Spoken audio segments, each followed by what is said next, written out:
Today, we are digging deeper into a piece of Colorado Black history, the Great Migration impacting the Wild West. Joining us today is Acoma Gaither, who is a curator of Black history with History Colorado, and we're talking about this Great Migration. Not a lot of people think about Black Americans and how they made that migration and what an important part this is to our history. Yeah, definitely. When we talk about the Black migration to the West and Colorado, we need to look at the Homestead Act that was put into place in 1862. And it really allowed people to move out west and cultivate a plot of land. And if they were able to grow crops on it, after 5 years, they could then apply and they would apply for ownership of the land, and that incentivized a lot of Black folks in the South to move out here. And that first Great Migration was called the Black Exodus, and they were called the Exodusters. I love that. Yep. And there's a gentleman named Benjamin Singleton who really led this effort of recruiting Black families and individuals out west.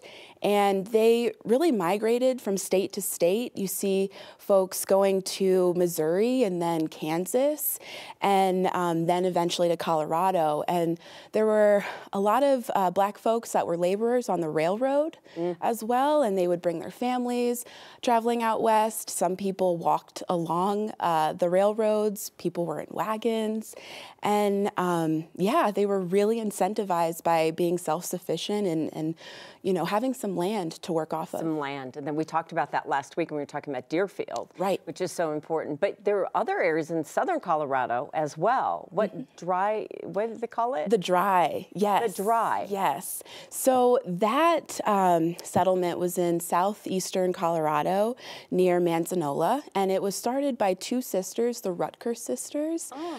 They helped recruit around 50 Black families to come settle that area, and that was a part of the enlarged Homestead Act, which was different than the Homestead Act because this was an incentive to have people kind of work dry land and do dry farming, which was difficult. It was really difficult. Really difficult. Yeah. So they were out there for a few decades, and you know it was really hard to cultivate crops out there, but they tried their best. They found a way. Yeah. It is different climate. This also brings us to 5 Points. Yes. And for anyone in the Denver metro area, it's so critical that we learn about places like this and settling versus the rural areas, but in 5 Points. Yeah, definitely. So in early Denver history, you see a lot of Black families living in the downtown area, and they were pretty dispersed. They weren't centralized, but as more Black families started coming in, they were really pushed into the 5 Points area.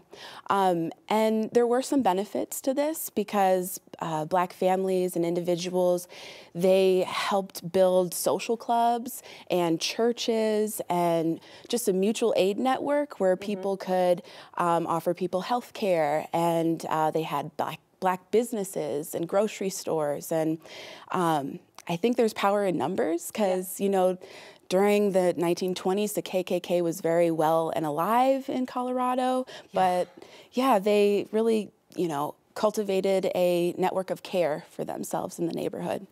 I wish we even had more time when you talk about these areas, and we all should embrace and understand because like 5 Points has changed so dramatically. But Acoma, thank you. We'll all take time and go to History Colorado, find out more, and welcome. I know you're relatively new to our state, so welcome. We hope you're here for a long, long time. All right, thank you. Thank you, Tom.